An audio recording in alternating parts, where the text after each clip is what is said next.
Hola. Bienvenidos a otra emisión de Ecos de México de ayer.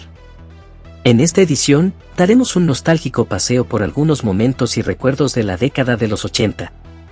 Recordaremos vivencias que perduran en nuestros recuerdos y en la historia. Te invitamos a abrir tus recuerdos y compartir tus experiencias. Comenzamos este viaje nostálgico con una imagen de la terminal de autobuses de Oriente, conocida como La Tapo.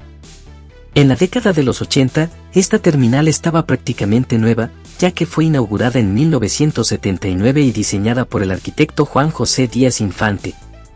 Se encuentra cerca de las colonias Moctezuma y Balbuena y continúa brindando servicio hasta la actualidad. ¿Recuerdas los locales de helados Danesa 33? Esta marca fue muy popular en la década de los 80 y desapareció a mediados de los 90. Aún puedes encontrar vestigios de estos locales en algunos lugares. Danesa 33 se especializaba en una variedad de sabores y ofrecía atractivas promociones. Una de las promociones más memorables eran los casquitos de fútbol americano. Estos mini cascos profesionales se utilizaban como envase para el helado, y una vez vacíos, se podían decorar con calcomanías que representaban los logotipos de los equipos. Era común ver colecciones de estos cascos en las ventanas de las casas. Así lucía la glorieta con la fuente de las sombrillas, también conocida como Las Regaderas, aunque su nombre real fue Fuente de Cutzamala. Esta fuente fue construida para conmemorar la captación de agua potable del río Cutzamala y se instaló en 1982, entre las calles Río Mississippi y Sevilla, en el Paseo de la Reforma. En 1986, se llenó de jabón para crear espuma durante los festejos del Mundial de Fútbol en México, y en 1992 fue desmantelada para dar paso a la fuente de la Diana Cazadora. Así era el ambiente en la entrada de los Leones al bosque de Chapultepec. Varias familias se daban el gusto de pasar un agradable fin de semana en Chapultepec. En el pasado, no existía la majestuosa puerta que ahora adorna la entrada. Desde hace décadas, este lugar se ha convertido en una arraigada tradición, donde cada generación lleva a sus familias para disfrutar de la belleza natural y de las diversas atracciones que ofrece este icónico espacio de recreación. Los años 80 nos emocionaron con la participación de la selección mexicana en el Mundial de 1986, celebrado en México. Cada partido paralizaba la ciudad, y después del encuentro, los festejos llenaban las calles. El partido contra Bélgica fue un día de fiesta y armonía, pero, aunque la selección mexicana cayó ante Alemania, la fiesta continuó hasta el final del torneo. Durante el Mundial de 1986, en los estadios se vendían botanas y refrescos. Estos últimos se servían en vasos de Coca-Cola, que tenían la entrañable mascota, Pique. Diversas marcas adornaron sus productos con el logotipo y la mascota, dejando recuerdos imborrables en la mente de los nostálgicos coleccionistas. En el ámbito deportivo, equipos de fútbol desaparecieron o cambiaron de nombre en la actualidad. Algunos equipos fueron comprados por otros, y este tipo de cambios ha sido una constante en las quinielas deportivas, una tradición que ha perdurado a lo largo de los años. El edificio que se encuentra junto a la fuente colonial de Salto del Agua fue completado a principios de la década de los 80. Está ubicado en la esquina de Eje Central y Avenida Arcos de Belén. Sin embargo, durante los sismos de 1985, sufrió daños significativos y quedó abandonado, manteniéndose en ese estado durante varios años. Se realizaron trabajos parciales durante su periodo de abandono, y en la actualidad, el edificio forma parte de la Secretaría de la Contraloría. La fotografía nos muestra su aspecto en la década de los 80, lo que demuestra que este inmueble tiene una historia rica y variada. ¿Recuerdas los puestos de aguas frescas de la década de los 80?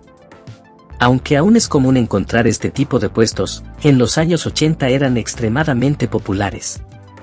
Incluso, este tipo de negocio formó parte de una escena en la serie humorística El Chavo del Ocho, donde el personaje del Chavo vendía aguas frescas con sabores invertidos, causando confusión entre los demás personajes. Estos puestos callejeros han sido un elemento arraigado en la cultura popular, donde cada generación ha disfrutado de sus bebidas refrescantes en ferias, tianguis y colonias populares. En la década de los 80, la marca Canon vendía medias y pantimedias que se empaquetaban en envases de plástico, conocido como pop.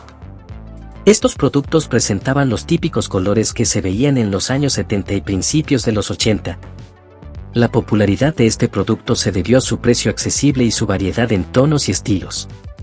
Actualmente, aún se pueden encontrar productos similares bajo la marca Active, aunque ahora vienen en envases de cartón. Este producto quedó como un recuerdo icónico de esa década. En esta recopilación, presentamos varios folletos de dos tiendas que alcanzaron la fama en los años 80. Una de ellas ya no existe, y a través de estos folletos, exploraremos los precios y productos que ofrecían en esa época. Vale la pena recordar que durante la década de los 80, el peso mexicano atravesaba un periodo de devaluación, lo que resultaba en precios con varios dígitos. Los folletos de la cadena de tiendas, Blanco, son recordados por su mascota, un simpático canguro que representaba la marca, y su lema, Blanco abarata la vida. Estas tiendas compitieron con éxito con otras tiendas de autoservicio de la época en los años 70 y 80, pero en 1992 fueron adquiridas por Grupo Gigante y se transformaron en Bodega Gigante, marcando el fin de su existencia. ¿Las recuerdas? Cuéntanos tus experiencias. Los siguientes folletos corresponden a la tienda de ropa Milano. Esta tienda, que tuvo sus inicios en los años 30 como un negocio familiar, experimentó un significativo crecimiento a partir de 1962, cuando fue adquirida por una empresa más grande. Para los años 70, ya contaba con 20 tiendas en la Ciudad de México y se había ganado una gran popularidad gracias a su oferta de ropa sencilla y precios accesibles para toda la familia.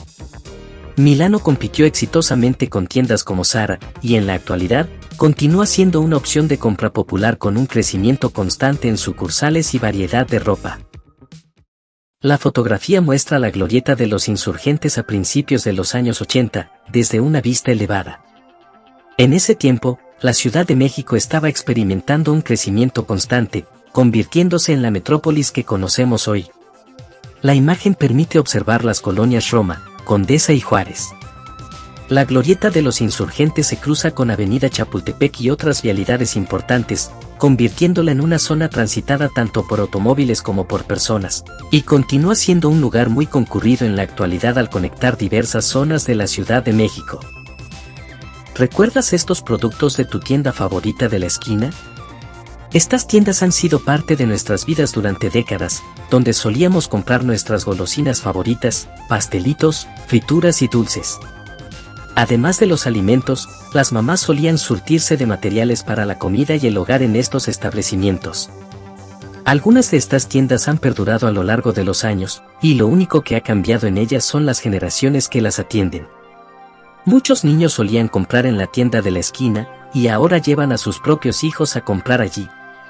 La fotografía muestra una bendición de una tienda, una costumbre común en México. En la década de los 80, productos como las papas Sabritas y otros de la misma marca venían con promociones como estos anillos de monstruos. Había diferentes formas y se lanzaron a principios de los años 80. Era una colección que todos los niños deseaban tener, y podías encontrar estos anillos en las bolsas de papas fritas, fritos, churrumais, Doritos y rufles de tamaño mediano.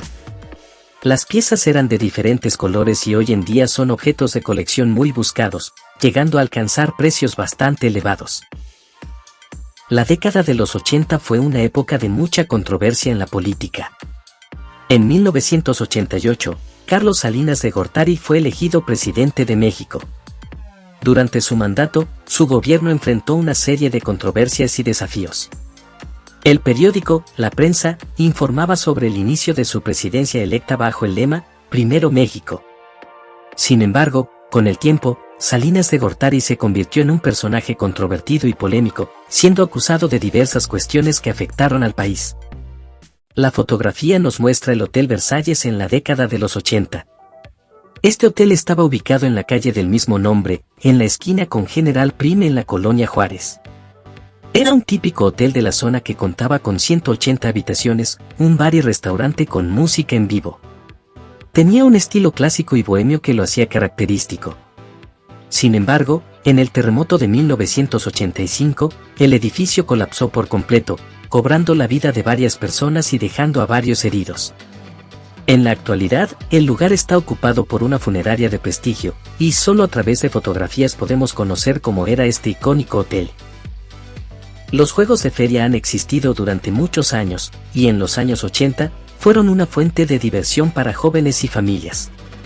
Muchos participaban con el objetivo de ganar el mejor premio, a menudo para regalárselo a sus seres queridos.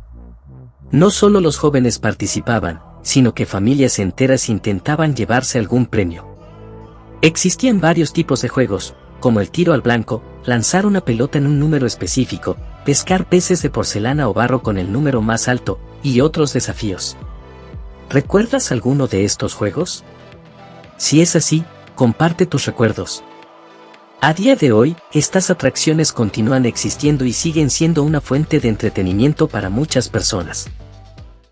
La marca de champús Banar introdujo en el mercado un producto dirigido al tratamiento de la caspa, conocido como Nueva Generación. Este champú no solo ayudaba a combatir la caspa, sino que también dejaba un agradable aroma en el cabello. Fue ampliamente aceptado por los consumidores y destacó entre otras marcas especializadas en el tratamiento de la caspa. La botella y los colores de su diseño se volvieron icónicos y reconocibles. Nueva Generación podía ser utilizado por toda la familia y estaba disponible en supermercados y tiendas, con un precio accesible que lo hacía aceptable para la mayoría de las personas. En la actualidad, Banar sigue ofreciendo una amplia gama de productos para el cuidado personal. Así era el entorno de la Columna de la Independencia en los años 80, como se muestra en la imagen. Entre los elementos destacados junto a la columna se encontraban el Hotel María Isabel Sheraton, la Embajada de los Estados Unidos y otros edificios. Aunque la zona no ha experimentado cambios radicales, hay algunas diferencias notables en la actualidad. En particular, el tráfico de automóviles de época y la presencia inolvidable de los autobuses Ruta 100 que solían circular por Reforma añaden un toque nostálgico a la escena. Además, detrás de las estructuras existentes, se han erigido edificios de mayor altura, lo que ha alterado ligeramente el paisaje urbano. En Insurgentes Sur 2383, alrededor de 1980, se encontraban las salas de Cine Madrid, Alex Phillips, Dolores del Río y Jesús Avitia. Actualmente, en ese mismo lugar, se ubica una agencia de autos Renault, justo enfrente de la estación del Metrobús Dr. Gálvez. En las marquesinas de estas salas de cine se podían apreciar anuncios de películas dirigidas principalmente a un público adulto, con la ocasional proyección de películas aptas para toda la familia. Estas salas de cine formaron parte importante de la cultura del entretenimiento para los habitantes de la Ciudad de México en la década de los 80. A pesar de los avances que permiten descargar películas y verlas desde la comodidad del hogar, los cines no han perdido su encanto y siguen siendo lugares populares para disfrutar del estreno de una película. Aunque algunas salas de cine han desaparecido y otras han modificado su fachada, la experiencia de ver una película en la pantalla grande continúa siendo apreciada por muchas personas. La monumental Plaza México, conocida principalmente por su tradición taurina, también albergó un evento de boxeo destacado. El 16 de septiembre de 1989, el campeón mundial Jorge "El Maromero" Páez se enfrentó al argentino José Mario López en una pelea que encabezó una emocionante velada boxística. Además de la pelea principal entre Páez y López, se llevaron a cabo otras 4 peleas antes del combate estelar. El púgil mexicano, Jorge "El Maromero" Páez, logró una victoria por nocaut en apenas 2 asaltos contra su oponente argentino, lo que generó una gran emoción en la monumental Plaza México. Este evento es un ejemplo más del talento y el éxito de los boxeadores mexicanos, que han destacado en el mundo del boxeo y han llevado el nombre de México en alto. En los inicios de la década de los 80, se imprimían carteleras con los estrenos de películas que se convertirían en parte de la cultura de esa época. En 1980, en los cines Chapultepec, Futurama, México, Apolo, Satélite, Imperial 70 y Florida, se proyectó la película Flash Gordon. Otra cartelera nos muestra que la película Enjambre se estrenó en cines muy recordados, como El Teresa, Agustín Lara, El Toreo 2 y Plaza del Ángel, siendo una película apta tanto para niños como para adultos. En ese mismo año, 1980, disfrutamos del género de terror con la película El Resplandor, que se convirtió en parte de la historia del cine estadounidense. Se proyectó en cines como el Chapultepec, El Dorado 70 y otras salas que traen recuerdos entrañables. A principios de los 80, se proyectaron películas para el público juvenil, como Xanadu y Fama, en cines como el Diana, Manacar, Fernando Soler, Revolución, Latino y varias salas más. ¿Asististe a alguno de esos cines para ver estas películas? A mediados de los 80, también disfrutamos de la comedia con la película Loca Academia de Policía, que tuvo algunas secuelas. En la cartelera, podemos ver en qué sala se proyectó, al igual que la película de Tarzán, que fue un éxito en los cines. La tercera entrega de Rambo también estuvo en cartelera en la década de los 80, llena de acción y aventura, y se proyectó en varias salas, aunque la mayoría de ellas ya no existen en la actualidad. La cartelera también anunciaba la película Los Cazafantasmas 2, que tuvo tanto éxito en taquilla que se estrenó en varios cines en 1989. ¿La recuerdas? Compártenos tus recuerdos. En 1980, tuvimos la suerte de presenciar el estreno de la segunda parte de la saga, La Guerra de las Galaxias, El Imperio contraataca, que se proyectó en varios cines emblemáticos de la década de los 80, como el Cine La Raza, Alfa, Universidad 4 y 5, Plaza del Ángel, Palacio Chino, Anzures 1 y 2, Churubusco y varias salas más. La película tuvo tanto éxito que se mantuvo en cartelera durante varias semanas, y en su día de estreno se inauguró el Cine Miramontes, con su primera función proyectando El Imperio contraataca. Este cine se ubicaba en la calle de Ramón Arriaga, entre Canal de Miramontes y Calzada de la Salud. En la década de los 80, la saga de la Guerra de las Galaxias lanzó dos películas importantes, El Imperio contraataca en 1980 y El Regreso del Jedi en 1984. Esta última película, El Regreso del Jedi, fue acompañada por un disco LP que presentaba temas especiales de la película. Uno de los discos incluía una recopilación de melodías de la película, mientras que el disco de la foto presentaba temas especiales de la banda del Palacio de Jabba, que tenía un estilo de música disco. En las ediciones posteriores de la trilogía de la Guerra de las Galaxias en 1999, este tema musical fue modificado, al igual que algunas escenas, pero para aquellos que lo escucharon por primera vez, recordarán cómo era esta versión original. En 1979, se dio inicio a la construcción del quinto rascacielos en la Ciudad de México, que se convertiría en la torre ejecutiva de Pemex. Con una imponente altura de 211 metros, esta torre se alzó por encima de las demás construcciones en la zona.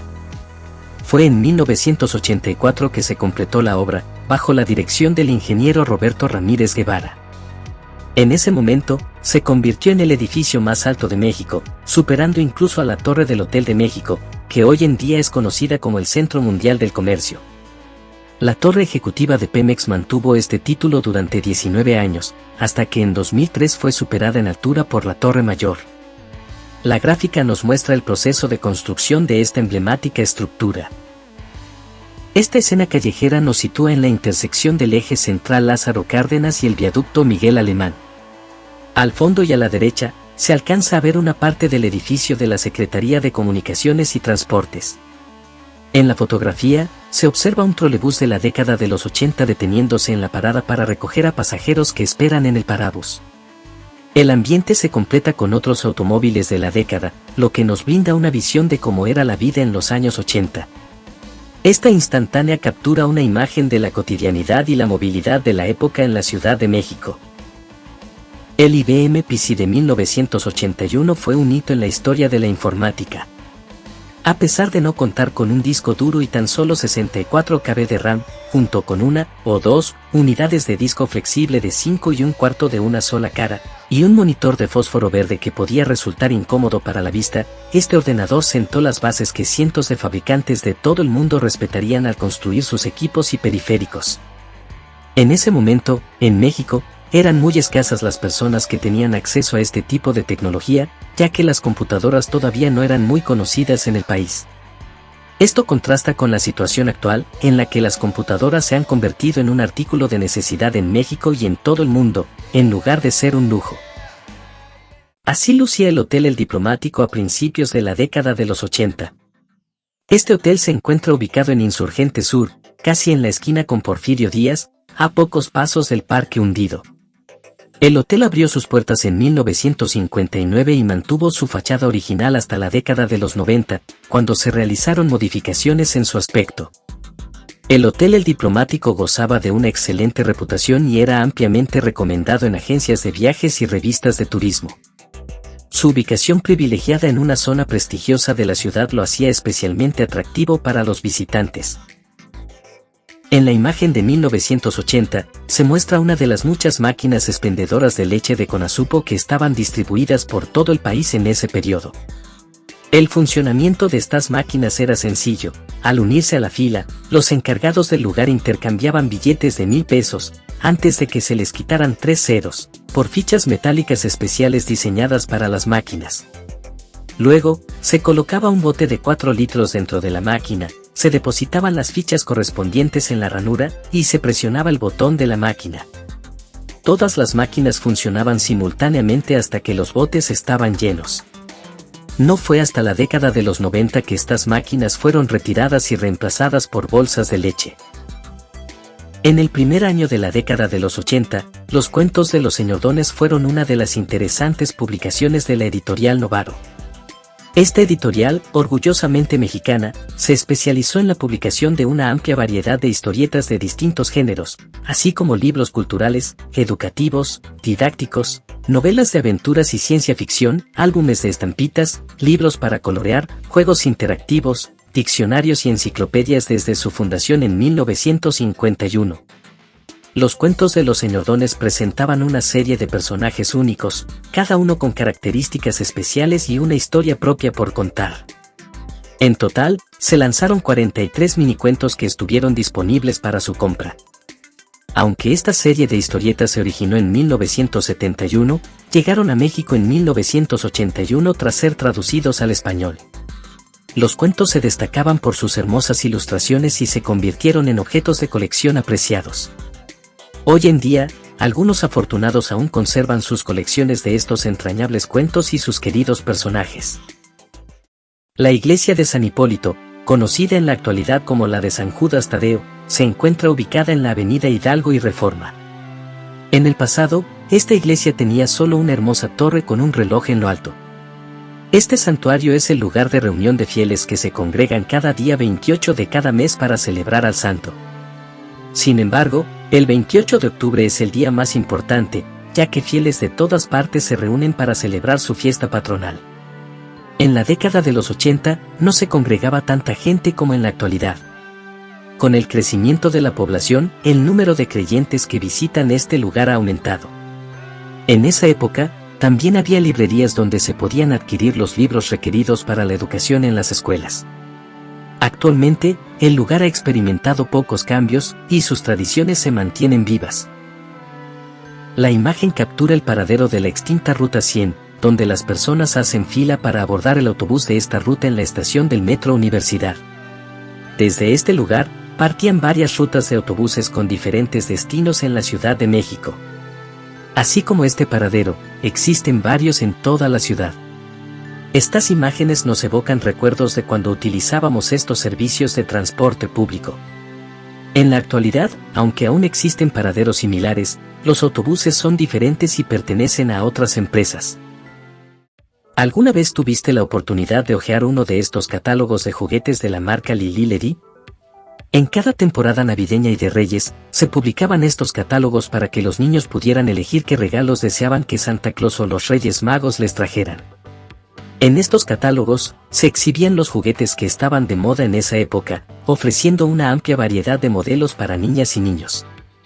Es posible que hayas tenido la fortuna de poseer uno de los juguetes que se presentaban en sus páginas. En la actualidad, este tipo de publicaciones nos transporta de regreso a nuestra infancia, evocando recuerdos de cuando tuvimos algunos de estos modelos. ¿Alguna vez te regalaron alguno de los juguetes que aparecían en estos catálogos? Si es así, no dudes en compartir tus recuerdos en los comentarios. Hola. ¿Te gustaría descubrir lo que existía antes y después en diferentes zonas de la Ciudad de México? ¿O te gustaría rememorar algunos productos de tu infancia y los anuncios que los acompañaban? Te invitamos a explorar nuestro nuevo canal, México Retro. En él, podrás conocer la historia de emblemáticos lugares de la ciudad y revivir la nostalgia al recordar los productos que solías disfrutar décadas atrás. También descubrirás curiosidades únicas de México. No dudes en visitarnos y suscribirte para mantenerte al tanto de esos momentos llenos de nostalgia. Y así recorrimos y recordamos una parte de la década de los 80 que conocimos en nuestra juventud y fue parte de nuestras vidas. Seguiremos con más recuerdos de fechas que cambiaron la historia de México y de nuestra forma de vivir. Si te gustó el video recuerda darle pulgar arriba y suscríbete y activa la campanita para estar enterado de nuevos videos. Nos vemos en otra emisión de Ecos de México de ayer.